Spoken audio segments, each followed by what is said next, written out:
Hello, viewers.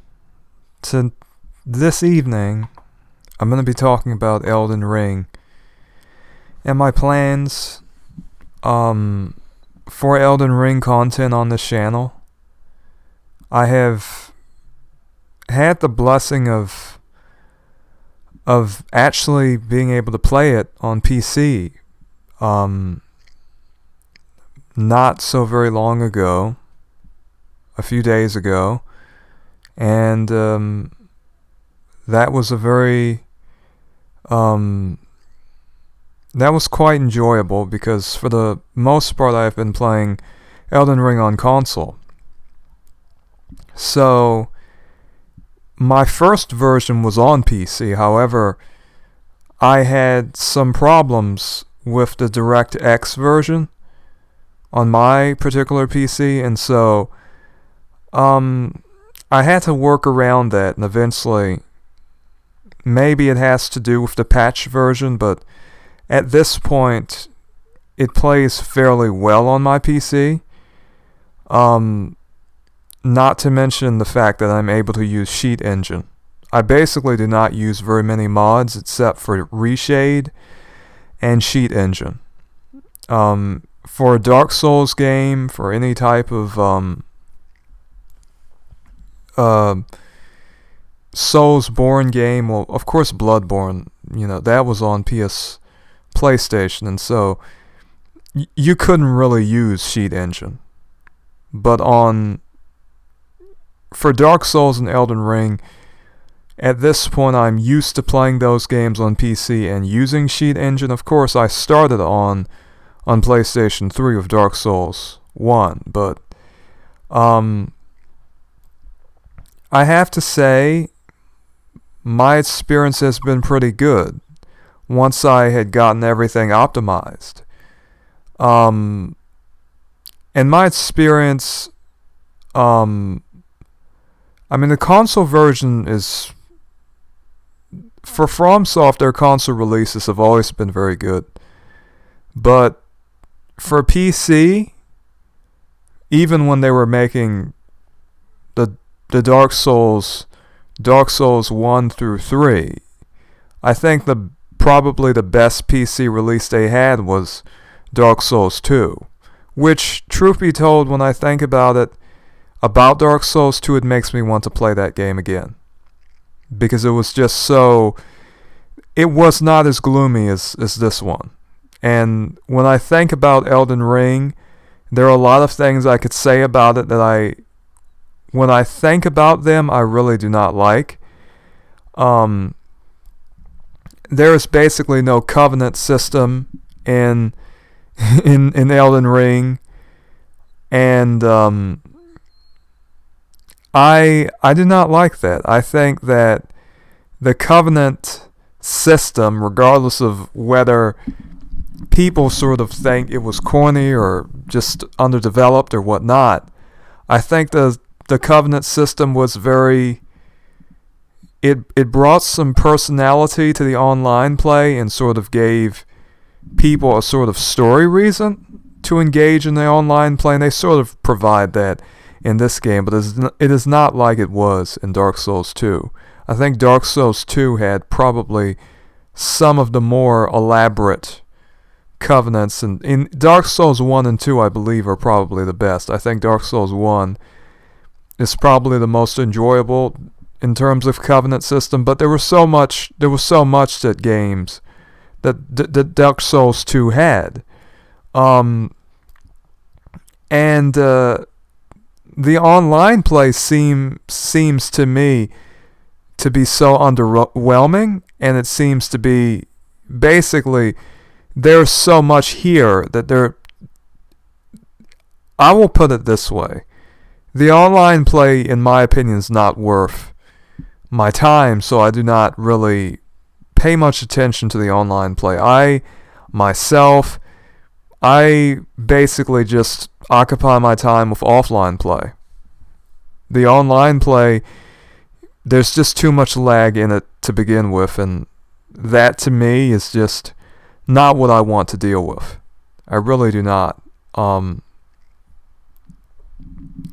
And so basically I play the game to understand it, to understand the story, and for those who are new and do not very much know what I do on the channel, I happen to discuss media. I discuss media implications, the implications of media, the meaning behind certain media, whether they be video games, manga, anime, so forth.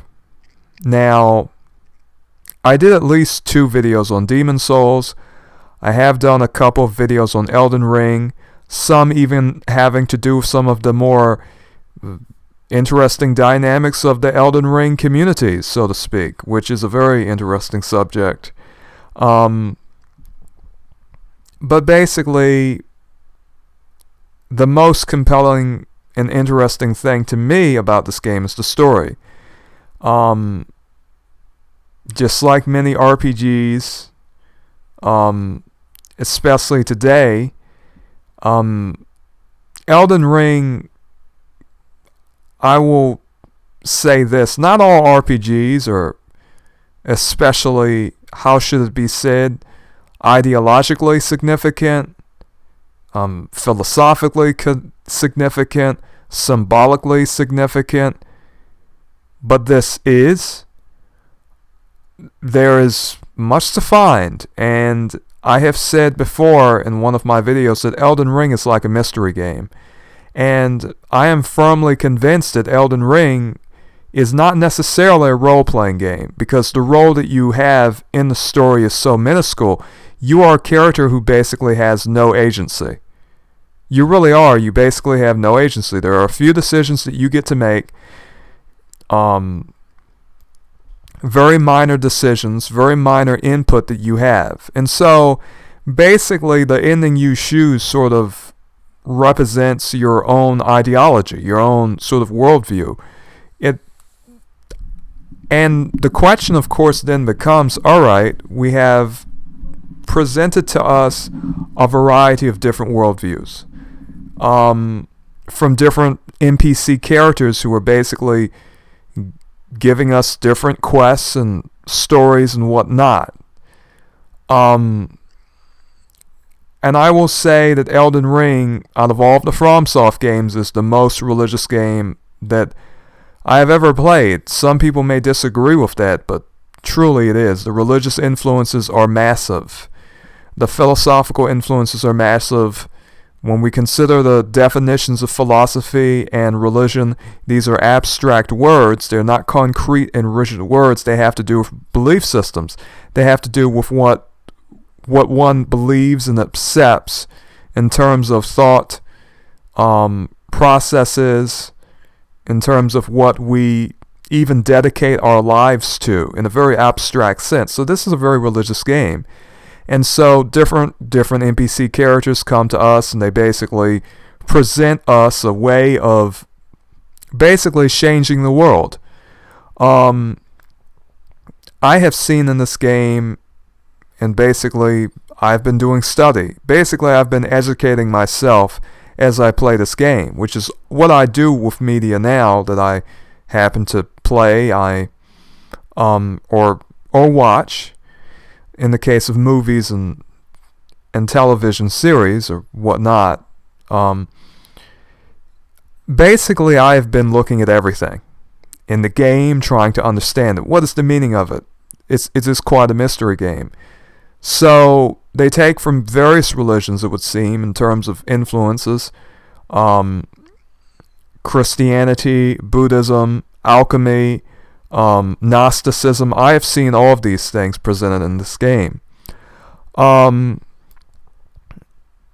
Occasionally, like today, I just take some time and ramble about it, which is what I did in a previous video. But as I continue to play the game, I happen to learn more. I happen to discover more in the game that I really did not sort of understand or really think about. But the amount of sort of meaning and significance that I'm starting to draw from what I'm seeing. It is becoming more apparent. And for me, whether I perceive media to be negative or positive, or in its influence, in its impact upon society, is sort of, I have my own opinions about that. However, with my content, I would like to discover really the truth of everything presented. That is what I did with Demon Souls. That is what I'm doing here with Elden Ring. And I was very surprised that very few YouTubers really did very much research into Demon Souls, because there was a lot in Demon Souls that many people did not really understand. The philosophy, or rather the philosophical position of non-dualism was heavily presented in Demon Souls. Whether a person is talking about the Old One and God, and the sort of idea that both of these entities were sort of two sides of the same coin or whatnot. There was so much to discuss, but most YouTubers chase the money, and so whatever Souls game would be out, whether it was 1, 2, or 3, people would talk about that, and a lot of people weren't necessarily interested about. They weren't necessarily interested in Demon Souls, and so I had a hard time finding. I mean, there was a little small, tiny community of people who were doing, whether you call them lore videos or just little out-of-the-way blogs about Demon Souls. I mean, there were some people who were trying to really discover the meaning of that game and what was being presented in it. And for me, this is my humble opinion, a person cannot really understand Elden Ring or any of the Dark Souls games that well unless a person sort of uses Demon Souls as a template. Not necessarily that a person really has to do that, but for me, it was very important. I was quite happy about the fact that I took the time to go back to Demon Souls and really just basically try to understand the meaning of that game. And as I started to really understand the motivations of the characters and the archetypes that they presented, the sort of religious aspects such as God, the Old One, miracles and magic and so forth, I started to understand what was being presented in that game, which, truth be told, mostly had to do with non-dualism, this idea that there is no good and no evil, which to a certain extent is also presented in Elden Ring. Now, one could say that that idea is promoted. However, the way the game is designed, a person can take, for example, the Chaos ending, the Crucible ending, or the Golden Order ending, which, interestingly enough, there is a particular quote from Gold Mask, in which he is talking about, oh, well, these people in the Golden Order who he disagrees with feel as though there's some absolute evil that they have to contend with, and the sort of inference or the implication of him saying that seems to be, he apparently thinks that evil is some type of idea that really does not exist, and that basically it seems as though Gold Mask, his ideology is sort of a how should it be said? It's sort of a non-dualistic ideology, where he feels as though it the Golden Order fighting against those who live in death is not really something that needs to be done, which, truth be told, personally, I sort of see that as him sort of being a non-dualist.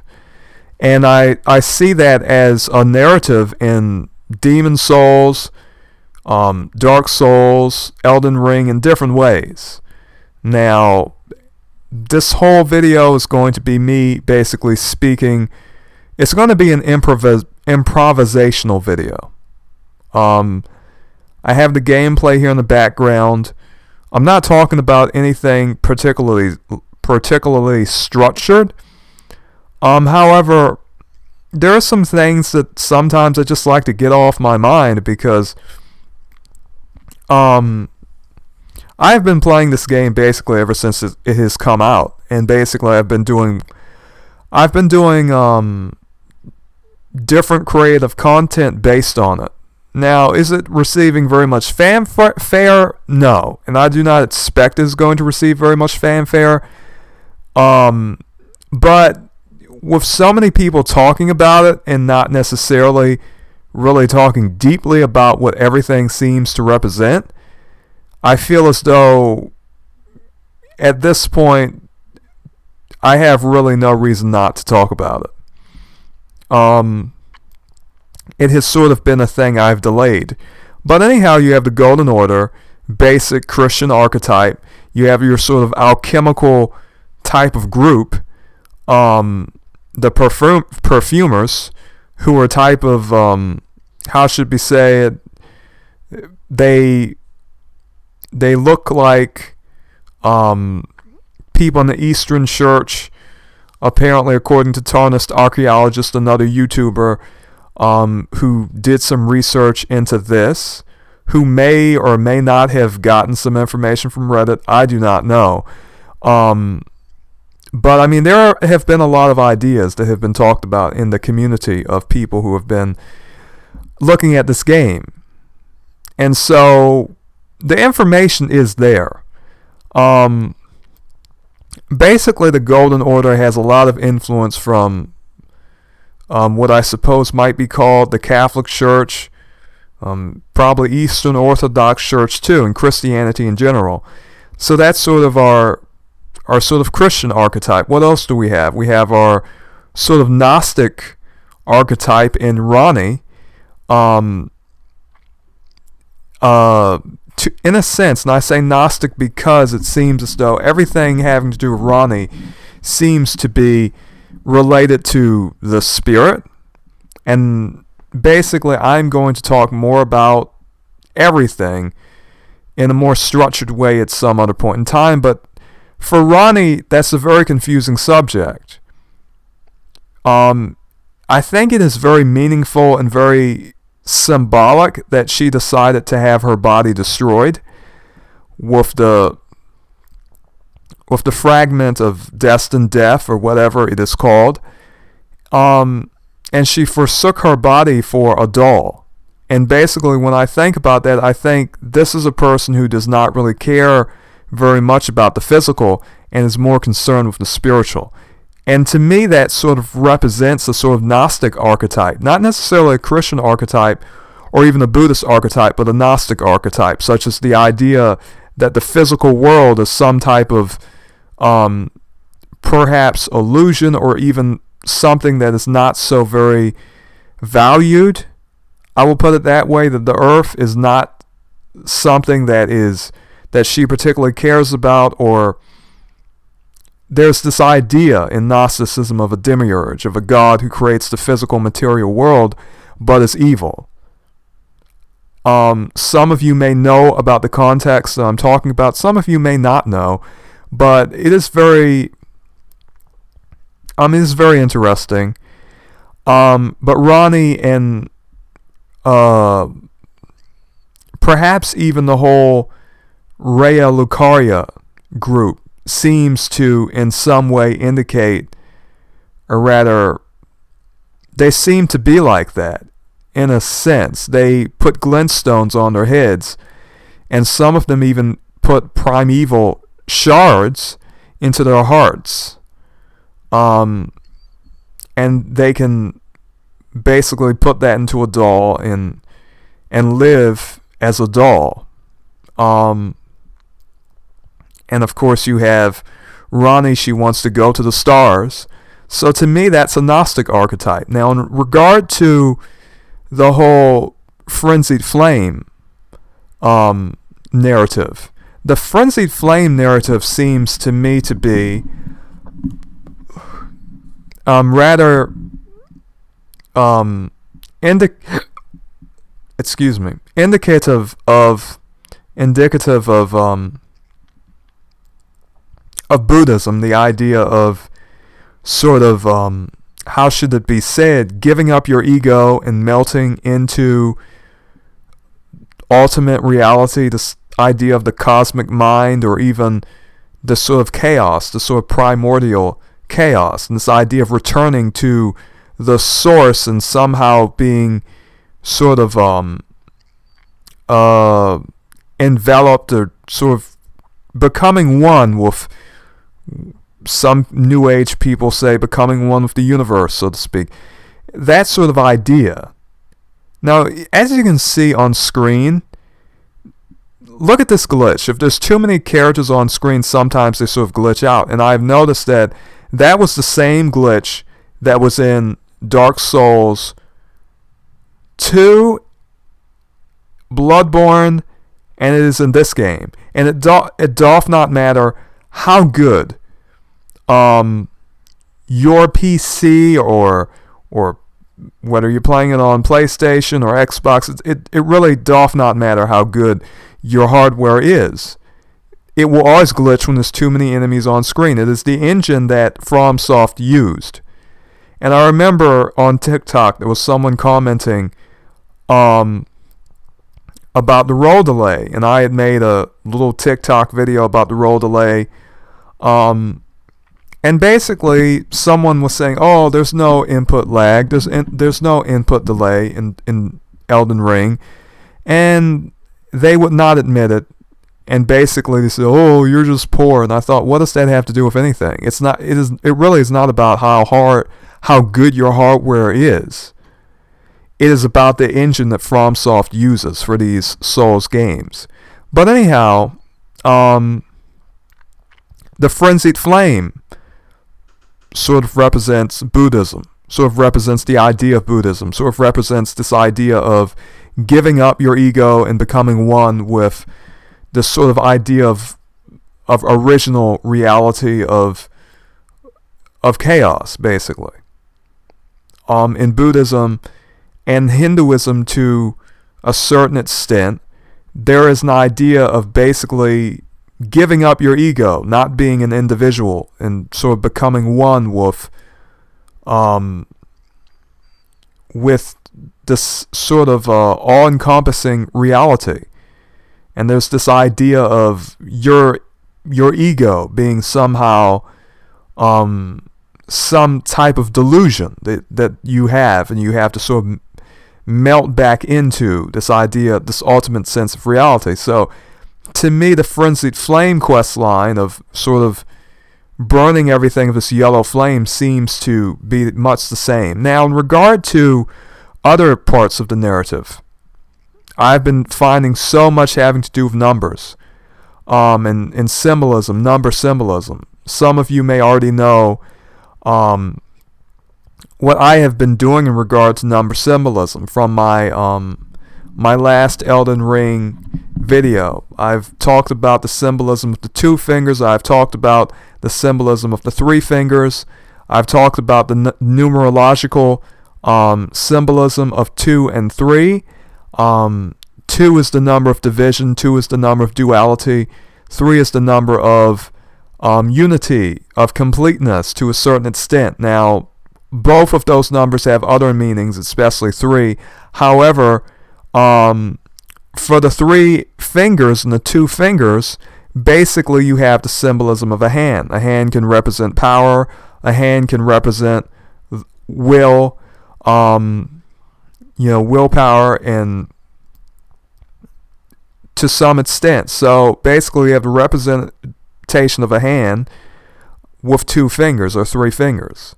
So basically, from what I have gathered and sort of understand now based on my research, is that the 2 fingers represents the power of 2. It's sort of philosophical significance of the number 2, which is duality. Without duality, there is no order. If everything is one, then everything is mixed together in a state of chaos. That is before the world was given order by what one may call the greater will, the prime mover, God, what have you. And Demon Souls, which is so very pertinent to our discussion, because in Demon Souls, in every one of these games, they always had some type of God. Now, in Dark Souls, it was a little more unclear, but there was fire, which basically was sort of the ultimate type of God representing, and there was darkness. Basically, there was fire and darkness, and both of them represented something. Now, darkness basically to some extent represented the sort of what predated order, what predated life in a sense, but it is really hard to say. But anyhow, in regard to Elden Ring, in Demon Souls, the sort of entity, or the sort of, I'll just put it this way, in Demon Souls, God was called God. In Elden Ring, God is basically called the greater will. Now, we're talking about God in the ultimate sense. In regard to the outer gods, such as the goddess of Rot and some of the other entities in this game, deities, so to speak, one could say that they are lesser sort of aspects of God, which is what I think. I do not necessarily think they are so very separate. I think they play a role too. They're sort of aspects of reality to a certain extent.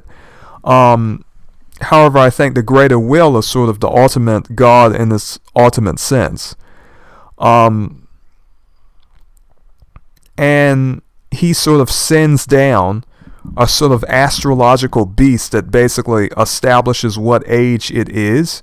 And there are that is a real concept in New Age religions and Hindu religions, so to speak, especially New Age religions. This idea of astrological ages. Now, was that some type of astrological concept that was particularly traditional? No, not necessarily, because this is a relatively new idea in terms of how rigidly it is held. But nonetheless, there's the idea of an age of Pisces, an age of Aquarius, an age of Aries, so to speak. So, the Elden Ring narrative has a real narrative implication in regard to the Elden Beast, who is shaped like a fish. Now, the Elden Beast is shaped like a fish, and you could technically say the Elden Beast is shaped like Pisces, because it is a fish with stars in it. It looks like a constellation. So it looketh like a constellation, and therefore we may very well say that is the age of Pisces, and they're using the Elden Beast as a sort of narrative archetype, and which basically represents Pisces.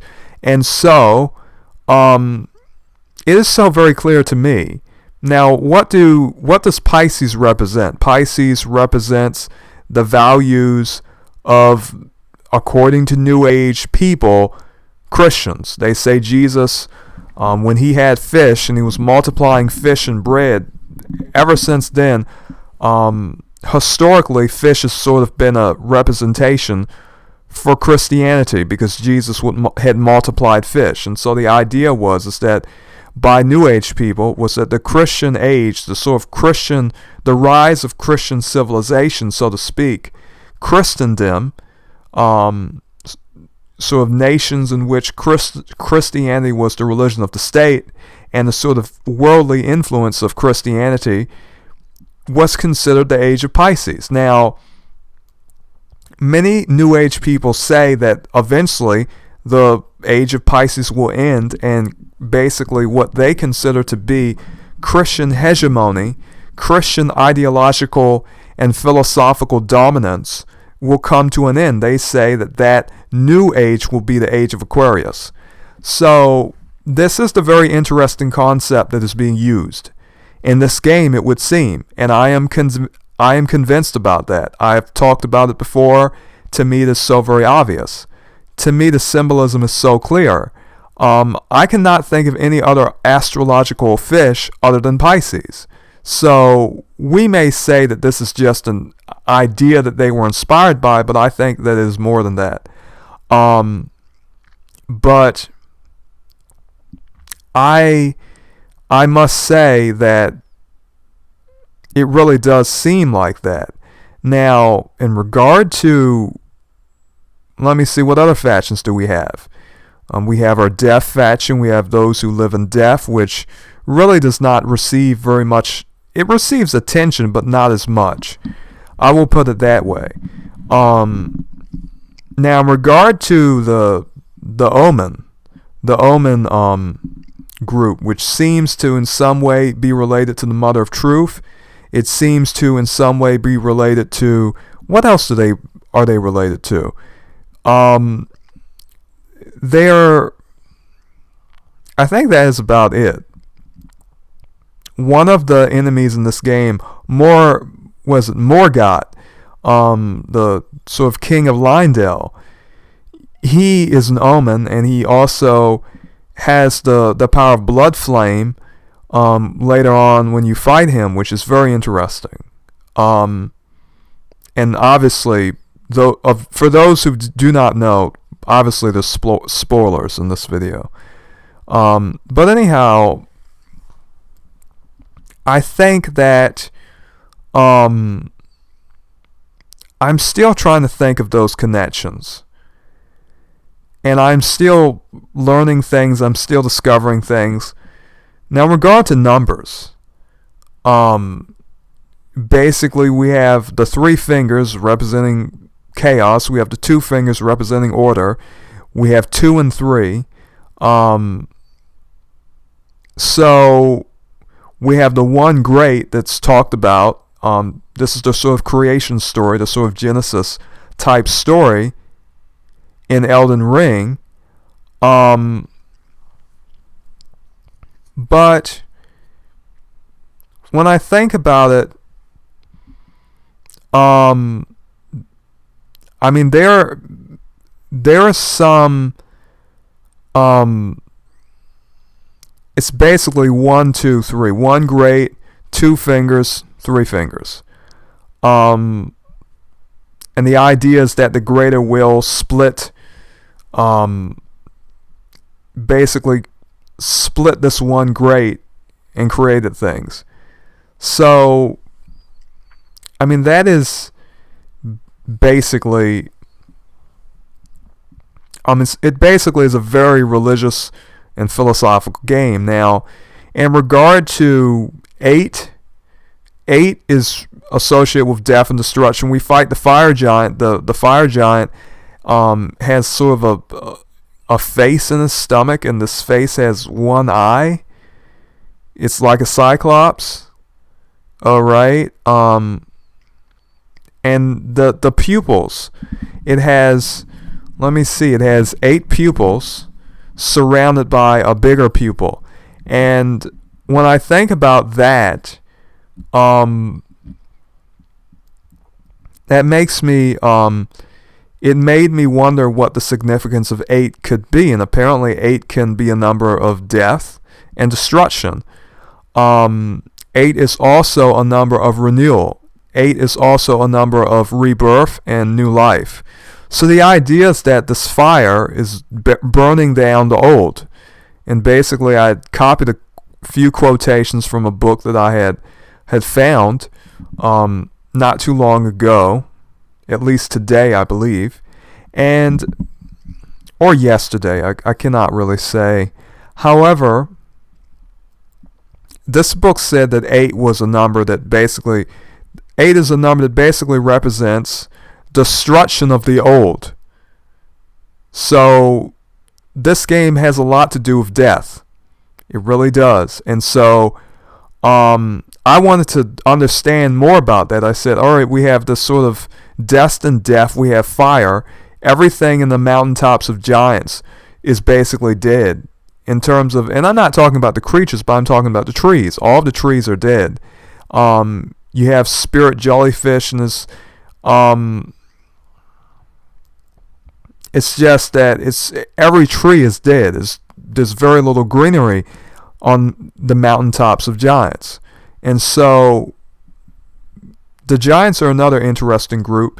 And how interesting also that apparently the color that is associated with 8 that I read from this book is red. It's red and brown. So when you look at the giants, they have red hair. And this is associated with 8. 8 is associated with death and destruction. Radagon has red hair.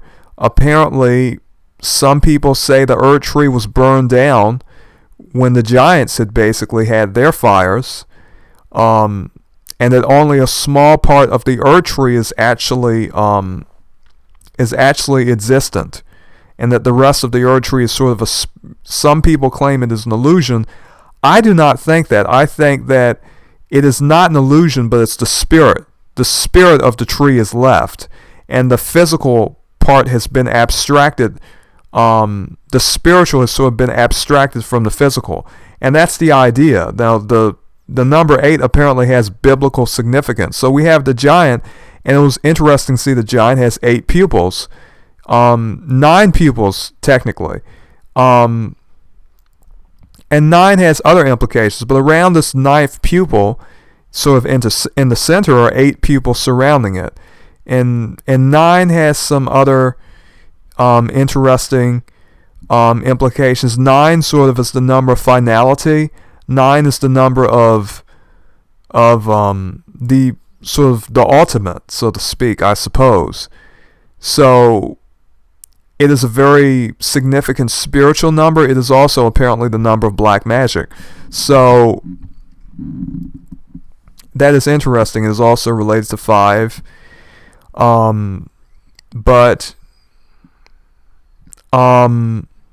is that 8 that is related to 5? But I'm learning so much, and I'm going to do another video about this too. But my goodness, there is so much to find, really. And so that makes quite a lot of sense. I've also been thinking about the relation of the black flame in relation to the giant's flame, and I think all of those flames are connected. I think that the giant's flame is connected to the black flame. Apparently, I've read from another book that apparently there are 2 types of flames, 2 types of fire, so to speak, that have religious significance. And this is also true in regard to the Bible,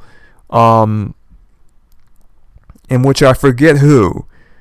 Someone had brought a strange fire before God, and there's a story about that I cannot really paraphrase very well. So some of you may know a particular part of the Bible had to do with someone bringing a strange fire before God. So basically what I read in this book was that apparently traditionally there have been considered to be 2 fires, one sort of carnal and one spiritual, one having to do with sort of the spiritual goodness, and the other having to do with sin. And so to me that is what the black flame is. In Dark Souls 3, the black flame, and even in Dark Souls 1, the black flame sort of represents sin in a sense, okay? And of course we see that those related to Velka, such as the Sable Church of Londor, or even that man from Kareem in Dark Souls 1, they sort of deal a lot with sin.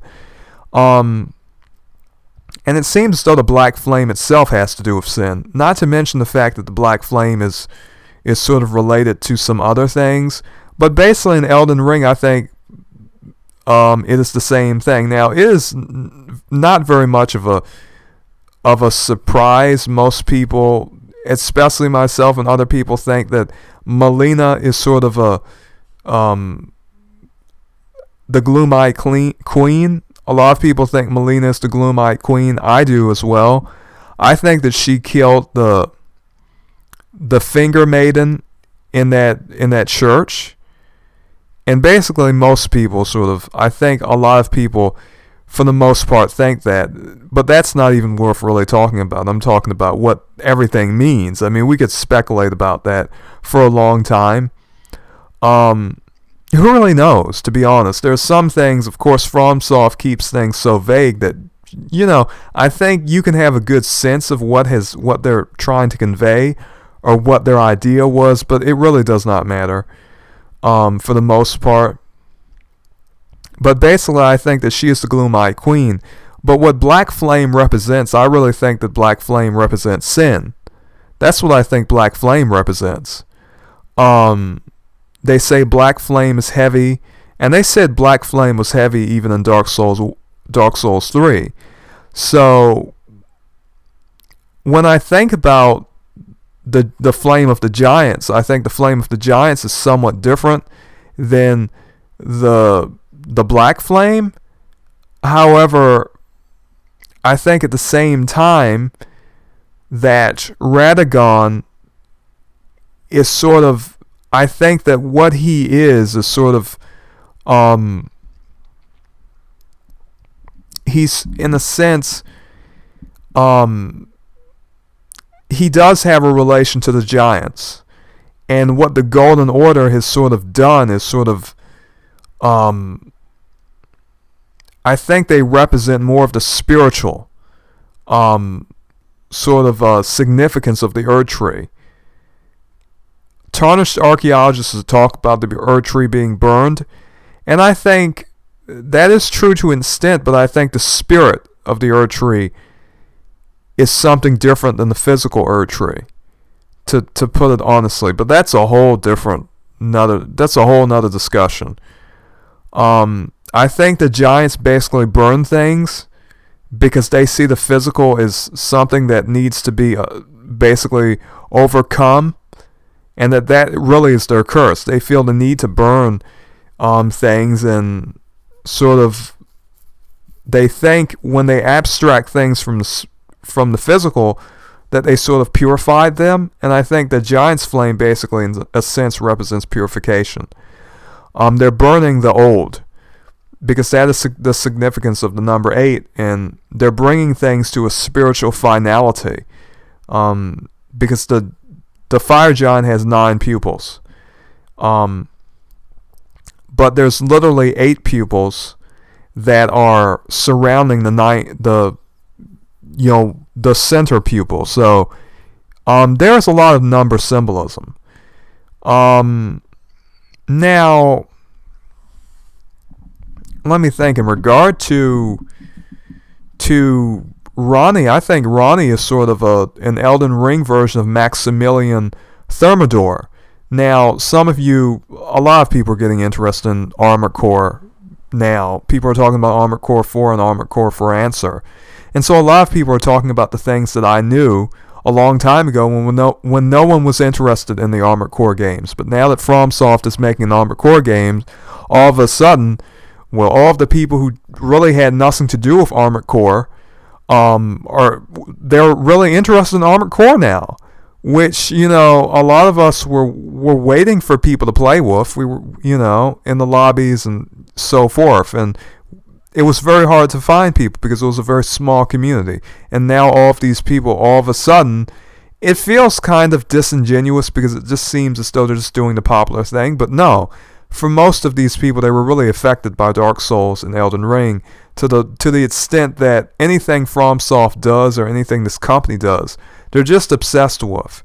People like me were what you may call OG fans. I was playing Armored Core before it was cool. Okay, I was, Evergrace, all of that stuff. Okay, I was playing all of this stuff before it was cool. And for us, we're looking at people go back to these old Armored Core games and all of this stuff like Kingsfield and Evergrace and Forever Kingdom, and just people like me are thinking, wow, you folks sure are late to the party. Now, FromSoft games are not perfect, but it is just somewhat annoying to see everyone just sort of riding the FromSoft train now. And I'm thinking, where were you people when a lot of us were playing Armored Core? A lot of us were playing Armored Core 4 and For Answer, and those games, were very fun for us who were playing them during their heyday. I will put it that way. But it's sort of sickening to see just people just ride trends so much. It's sort of annoying because for me it's sort of, I don't know. Maybe that's just how I feel. I mean, everyone thinks FromSoft is cool now, and people like me know that FromSoft games have their flaws. But a lot of these people who have sort of, who are new to FromSoft games, in other words, people who started games like Dark Souls, who started at that point, and that's when they became interested in FromSoft games. They feel like they cannot criticize the games in any way. And that was not the case for people back in the Armored Core days, and people who were playing their games before. We know how janky FromSoft games can be, and we're not ashamed to talk about it because we had to deal with the jank, and we're not saying that Armored Core games are perfect. But that's what so many of these Elden Ring fans and Dark Souls fans do. Oh, Elden Ring is so perfect. Look, Elden Ring is basically, it's just like I've said so many times, Elden Ring is a mystery game. That's what Elden Ring is to me. Okay, Elden Ring, I mean, there are so many different problems with it. I will put it that way. But anyhow, back to symbolism, back to meaning, back to narrative. Okay, there's a lot to do with the numbers. There's a lot to do with the numbers. If you do not believe me, do some of your own research in terms of numbers. The four-toed foul foot. In description said that the number 4 is lucky in the lands between. The number 3 is unlucky. The number 3 is usually a very spiritually auspicious number. It is lucky throughout all cultures, even in Japan, especially in China. Throughout the West and the Middle East. 3 is a very, very, how should I say, is a very lucky number in most countries. Now 4, on the other hand, in Japan especially, and China, 4 has basically it sounds like the number, like the word death in Japanese and Chinese, or apparently has the same significance, and so most people in Japan and China, they have this big thing about 4. They don't even like saying the number 4. They even have a different word for the number 4, apparently. And so when they say that the number 4 is lucky, that stands out, and people really need to think about what that means. It means that basically death is considered good in this sort of narrative universe. And I think that also breaks the fourth wall in the sense that one could think that, well, the people who play this game really want to emphasize death, and they sort of do. You enter the game, when you first start playing, the Finger Maiden is dead.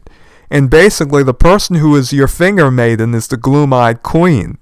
And you think about, for example, if you think about the significance of that, okay, you start off with a woman who basically represents death, who basically is obsessed with the destined death, who basically is an Empyrean, who basically her sort of power, her sort of ability is to sort of power over death.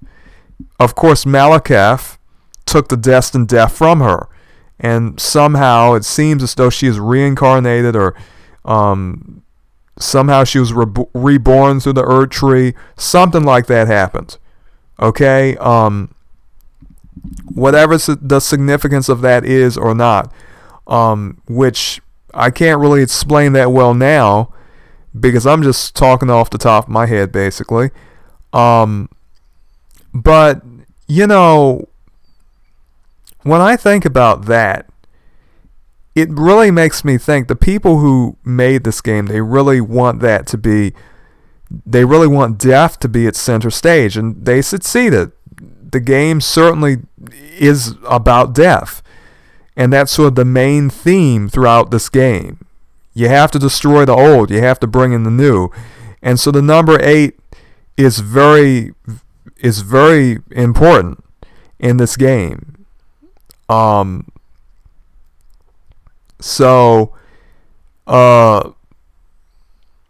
it's very I mean, it basically is sort of the number of this game, and 4 is because it is interesting. So 4 in the Japanese and Chinese sense is the number of death, and 8 is also considered to be a number that represents death. However, what is very interesting is that Ronnie has 4 arms. So she can also be associated with the digits of 4, with the digit of 4. However, Ronnie has blue skin like Kali. Another thing to note is that I read in a book about alchemy that blue alchemically represents the same thing as black. So when one thinks of Ronnie's role, Kali is considered to be a goddess of either black or blue skin. Kali is considered to be the goddess of destruction. You have the Kali Yuga, the destruction of sort of the new age or whatnot, a period of transition, a period of the destruction of a particular age. So Ronnie is also associated with death. So both Melina and Ronnie are associated with death to a certain extent. Now, Ronnie's ideas are a little more unclear, but I think there is sort of a connection between Radagon and Ronnie in a more significant sense than people think. And I have no lore to present. You know how people make videos that are talking about, oh, this is what happened. I'm talking about what things represent and mean. Now, it seems to me anyone with red hair, now, as a particular item description says, I think it's the fire giant whip or whatever it's called,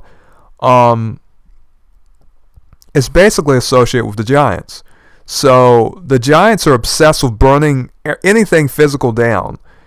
And basically when you're looking at the trees in the snow tops of the giants, the trees are spirits. The trees have been destroyed by fire. However, the spiritual outline of the trees is still there. The spiritual outline is the sort of spiritual existence. So in other words, the physical existence has been destroyed. It's almost as though the fire giants are freeing the spirit from the physical. And that's sort of the purpose of the fire giants. So the fire giants are very interesting. Now,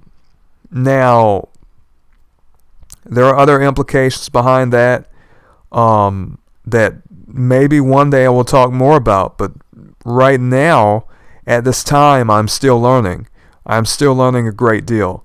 But anyhow, Ronnie, like the fire giants, she does not care very much about her physical body, so she basically has it destroyed. She somehow orchestrates this plot of destroying her brother, and so she does not care about her physical body, and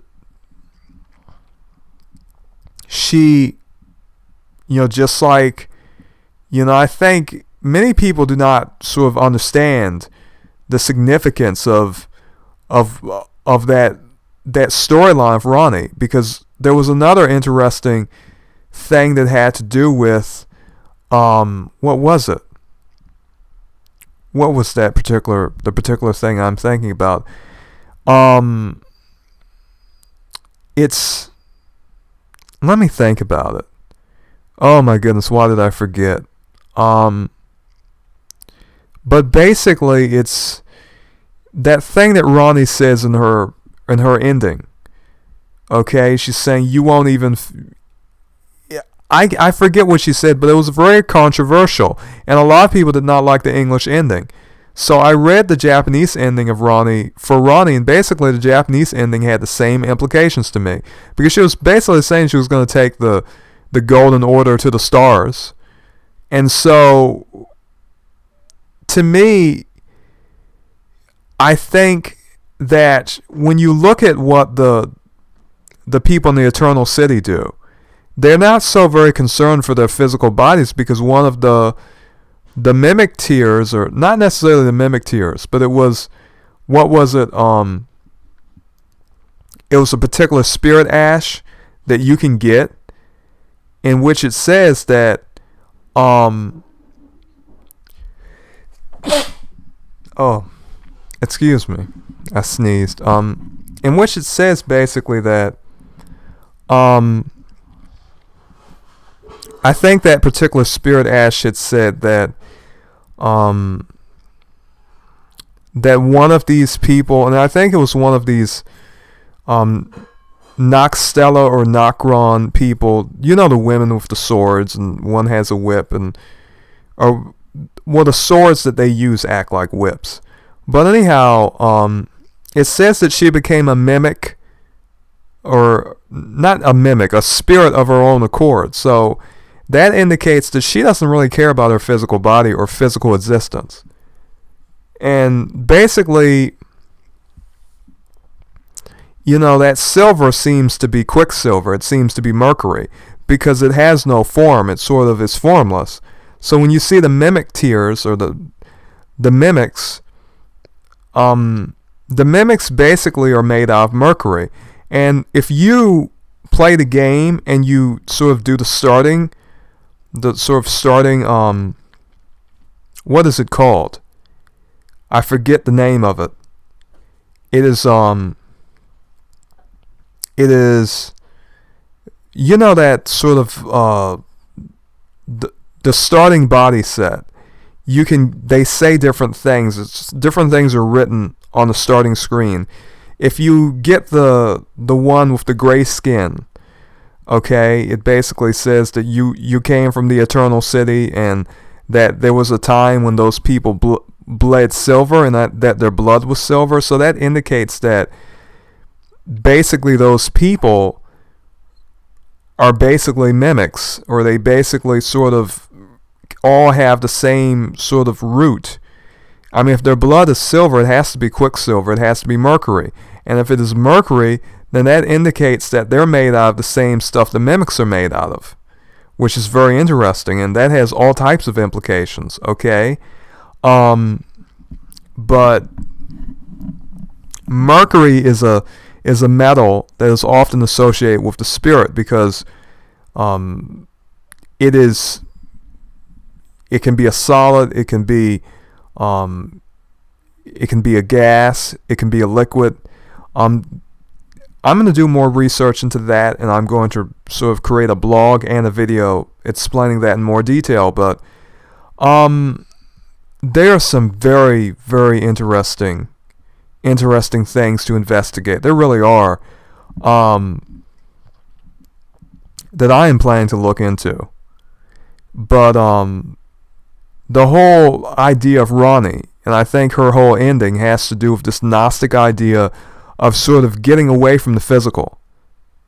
I think that her ending is sort of, the implication of it is that physical reality is basically going to be destroyed, and the only sort of existence there will be spiritual existence. I think that's what it indicates, because she shows a complete disregard for anything physical. She does not care about her body. She does not even care about being killed, having her body destroyed. Okay, so it is quite incredible.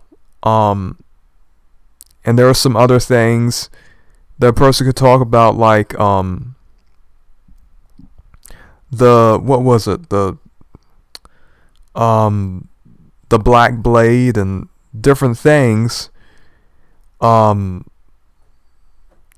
some of the different symbolism surrounding the destined death. Oh, please excuse the lag that I kind of had in that game. The FPS went down. But anyhow, I think that Ronnie is definitely a Gnostic archetype. And I'm just going to point you, the viewers, in that direction of researching the significance of a Gnostic archetype for Ronnie, basically. That's what I think her purpose in that narrative is sort of and I think that she, in a sense, I think Radagon sort of represents some of the same ideas, because if one looks at that Erd tree, it is just like the tarnished archaeologist said, it does not seem physical. It seems like the Erd tree, he says the Erd tree is an illusion. However, I think that the truth is the Erd tree is a spirit. The Erd tree is sort of intangible. Even the leaves are intangible, and there's some certain traditions in different cultures of fire burning spirits, but I mean, to me, that part does not make sense. But I think that peradventure the developers and the people who thought this whole idea out of burning down the Erd tree really did not think about the significance of burning a spirit, because I mean, obviously you burn the physical, but maybe it had to do with burning the base of the tree, because it seems as though the base of the tree is still sort of existent, and it's not this glowing yellow color that seems to indicate that really it's just some type of spirit. Which, I mean, you can see it. It's pretty, but it looks different than the other type of the minor Erd trees. But I have to say that there's some significance to that which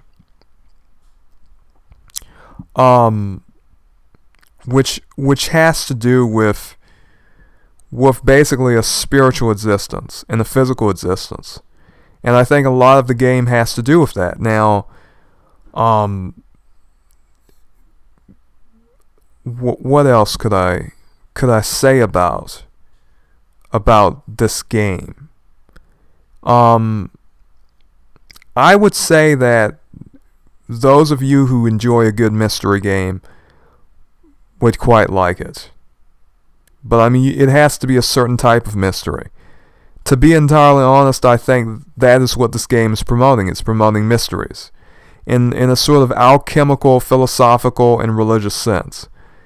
And that's just the truth. Some people may not believe that, but no, this is quite significant. Some people really underplayed the idea that George R.R. Martin was involved, but no, I can see his influence. I really can. And it is not a joke, in my opinion. I think his influence in the creation of this game is very, I mean, I do not think that Miyazaki could come up with all of the stuff by himself and his own team. And of course, they use a lot of influences and ideas, but the scale of symbolism, number symbolism in this game, and just symbolism in general, just spiritual religious symbolism, is just so massive that this is quite significant. It really is. And for those of you who are sort of come from my more religious videos and you're watching this, well, this is, I talk about implications like this in media so that people know what is in their media. Now, myself, I'm still learning things, I'm still figuring things out.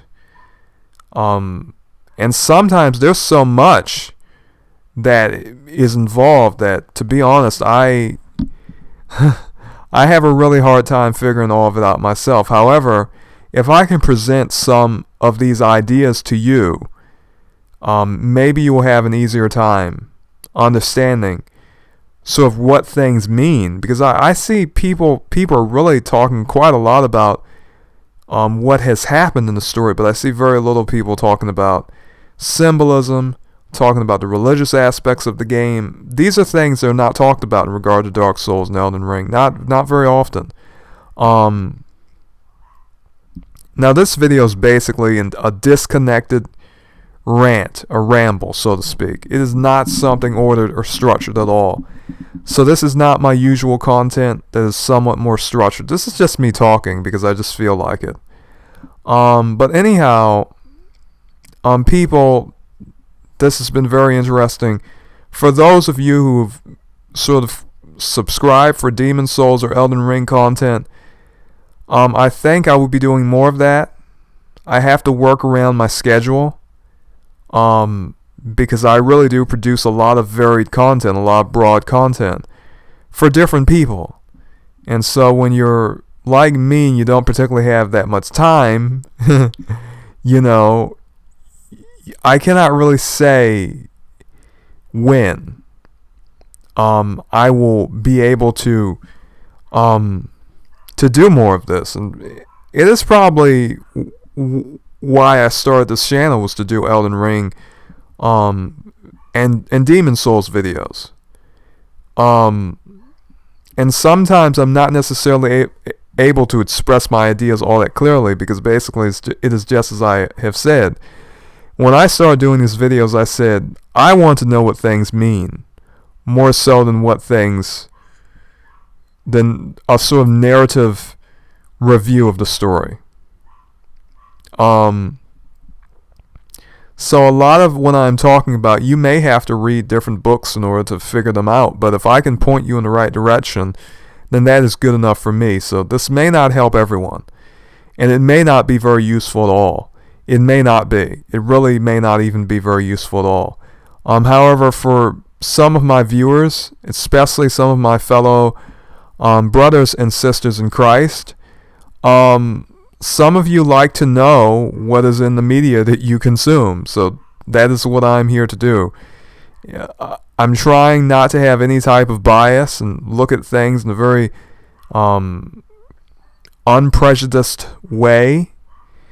And so that's what I try to do. I try to present my ideas so that some of you can use my information and basically sort of either this will point you in a direction for you to understand more, or you can sort of gain a general overview of things. But my goodness, I've been playing this game ever since it came out. It feels kind of weird. But I mean, that is how it always is with FromSoft games. And I'm not just talking about Dark Souls games, I'm talking about Armored Core. Now, I think a particular YouTuber, a call for anti-Illuminati, I think he was kind of throwing some shade at me in one of his videos.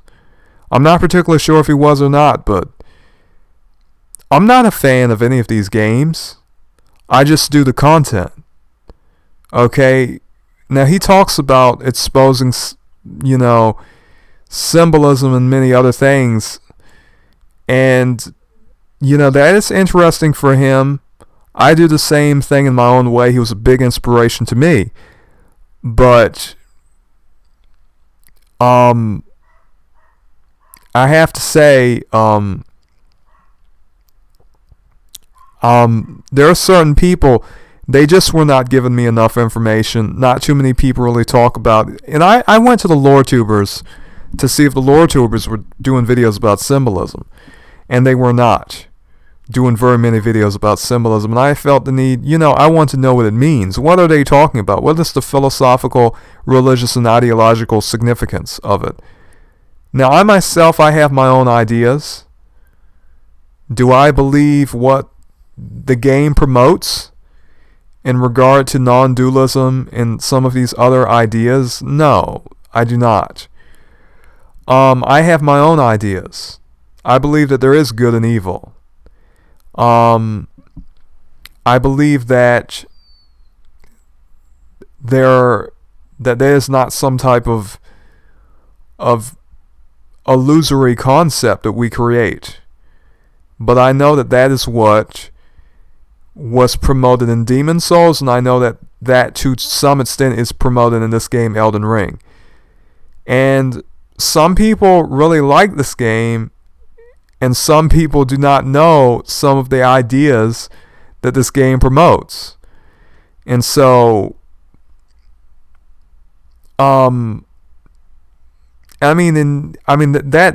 also brings me to the whole subject of America's name means Mary, and they have her hung on the cross like Jesus Christ. And so this, in a sense, it really is, it is mockery of Jesus Christ to an extent. It is not respectful. But that holds other implications too. I mean, there are a lot of different things that basically I would like to talk more about and like to investigate the meaning of it. Now, I do things differently on this channel than call for anti-Illuminati. I still watch his videos. He has a very interesting channel. He does a lot of work, and he does so many different videos. Now, of course, I was not interested in many other games. I was interested in the FromSoft games, so that's what I stick to. Now, he said a lot of things in that video, and I sort of wondered, okay, he's talking about Forspoken and Elden Ring. I've done videos about Forspoken and Elden Ring, and he said a few things about me, and I thought, is he talking about me and he just not mentioning my name? That's what it felt like. But hey, I don't know. I left a comment in his comment section, and I really told him, I told him, I said that, my interests in this are very clear. Okay? I investigate media. Sometimes I talk about social trends. He and a lot of people are using the term woke. They do not realize that it is a traditional Afro-American term that people in the LGBT communities have taken and turned it into something entirely different. That was a civil rights movement term. This was a term that was even used during the Jim Crow era. Now, maybe a call for anti-Illuminati does not even realize that, or even the history of the term. He doesn't understand the context here in the United States, or maybe he does. But here in the United States, there are a lot of people here who use that term and make fun of other people by using that term. Now, the term is not what it used to mean, in a sense, because people have taken it and they've decided to attribute all of the sort of problems that they have with liberalism onto that term. That is an Afro-American term. I am an Afro-American. And so when people take the term woke and they seem to attribute they attribute basically all the evils of the world to the term woke. That was an Afro-American term that was being used, as far as I know, even during the 1930s, before the 60s, and has a history that is apparently even before that time. Even going back to the late 1800s. So that is a traditional, stay woke is a traditional Afro-American term. It had to do with Afro-American hardships and political struggles. So for a person like me who knows the history of that, all of these people are call for anti-Illuminati included. To me, that's very insulting. All of these people are using that term and using it in that way. They do not know the history of it, and they do not care, in my opinion. But, I'm just expressing my opinion about the whole thing. To be honest, he apparently used to call himself a Christian. He used to talk about Jesus. I don't know what he believes now. Apparently, he does not like witchcraft. And yet at the same time, he promotes some things in the Bible. He says religion is bad. And I just do not know what exactly he is really providing his viewers. And the reason I say this is because it's not hopeful at all. There's no hope. Okay, so you're exposing what is in the video games and what is in the media, but you're not giving us any alternative. He isn't talking about anything hopeful. It's all, okay, you've showed us what is in the games. Okay, can you preach the gospel maybe? Can you give us some type of hopeful information. What do you do to live life in a fulfilling way? He does not offer any of that. And I have nothing against him, but that is exactly how it seems to me, and I do not parse words. And if people feel any type of way about it, and they feel as though they want to get into some type of discussion about it, that's fine. If people want to basically go to insults, then I will respond with dignity. But I'm not trying to say anything against his character or who he is. He makes very good, interesting videos, in my opinion. However, I see a lot of these people who seem to be, how should I say this, truthers, so to speak. But what I find is that they seem to provide admonitions and many other such things, but nonetheless, we're not really given any alternative. Okay? They're not really teaching us. They're exposing things, but they're not really teaching much. So I think, personally myself, regardless of what is in the media, my faith is in Jesus Christ. I have nothing to fear. Have I heard that from certain people? No. I mean, they expose something, but they do not explain what it means. And so, yes, a call for anti-Illuminati, he really did inspire me. However, that is, in my opinion, that's a weak point in his content, is that he will expose it, but he will not explain what it is that he exposes. What does it mean? And I think that's he's sort of given up trying to convince people, and he's just maybe he's just doing the videos for his own public record, a recording of things that he has seen. But I mean, he is interesting. He does very interesting content. I recommend this channel. There's a lot to find in it.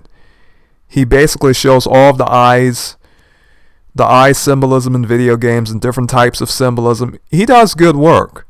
I will not deny that. He does very good work in terms of finding things in video games and media. He finds that stuff.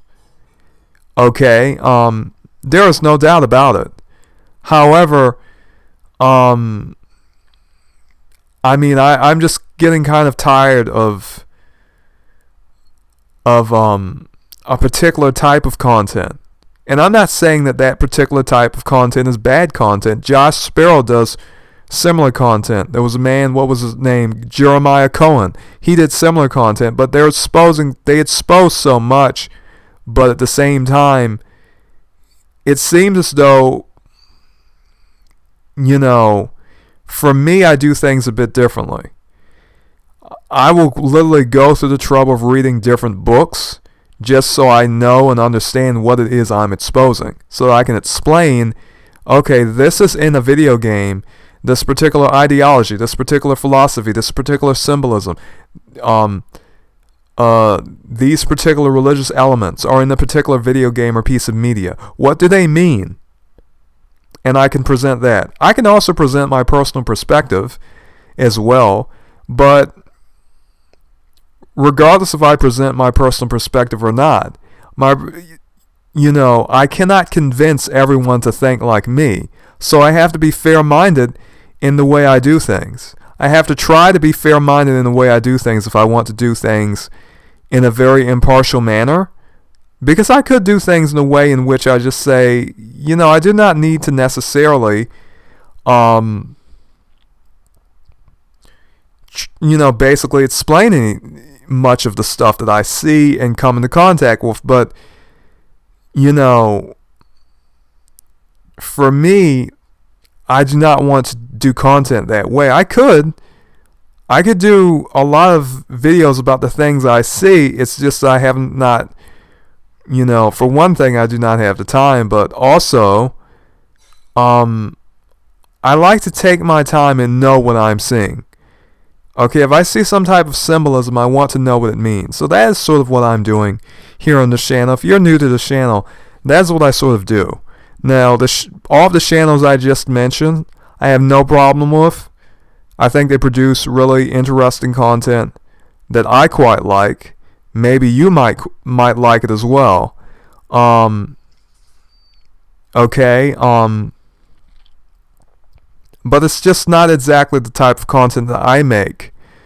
But I do keep in mind when people could be talking about me, and it kind of seemed that way. Now, I don't know if that's true or not, but okay, the dragon is stuck. This is some of the bad parts of Elden Ring AI. But I noticed that basically a call for anti-Illuminati was talking about how Yakuza was sort of a better game than a lot of these other games in terms of what, but never mind. I mean, I could say some things about Yakuza and how it has promoted Japanese gang culture and how it has been bad for Japanese culture, but hey, I mean that's a whole different story. I mean, there's gang culture in plenty of countries, but Yakuza really is Japanese gang culture, and it became really popular in that the power base of the Yakuza is really big in Japan, and it's pernicious to that culture, just like the gang culture here is pernicious to American and British culture and whatnot. He is British, so that's why I said British culture as well. But yes, this stream, or rather, not stream. Oh goodness, this podcast is just entirely incoherent and weird. Okay. So anyhow, maybe I will get some pushback for expressing my opinions about a call for anti-Illuminati's content. I do not know if he watches my channel, but that's just how I feel. I just do things a bit differently. I did videos about Elden Ring, and I also did videos about Forspoken. But I told him in the comment section, I said, I am not a fan of any of these games. I researched them and I do videos about them. He does videos about them, about video games. Okay? And symbolism and so forth. I do much of the same type of content that he does in terms of sort of exposing different things in video games. However, what I do is differently. And I basically focus on, in terms of games, I mostly focus on FromSoft games. And so, I will say he does the most videos about symbolism in video games. I will say that. But I have talked about cultural trends on this channel before. So if he saw my Forspoken video and the fact that I was saying that the criticism that was happening about Forspoken was a little unfair, in my opinion, especially considering the fact that was one of the few games with an Afro-American female protagonist, was somewhat surprising to me, then hey, what can I say other than that I do talk about cultural trends sometimes. So but really, I mean, I have nothing against him at all. But basically, I'm just rambling, and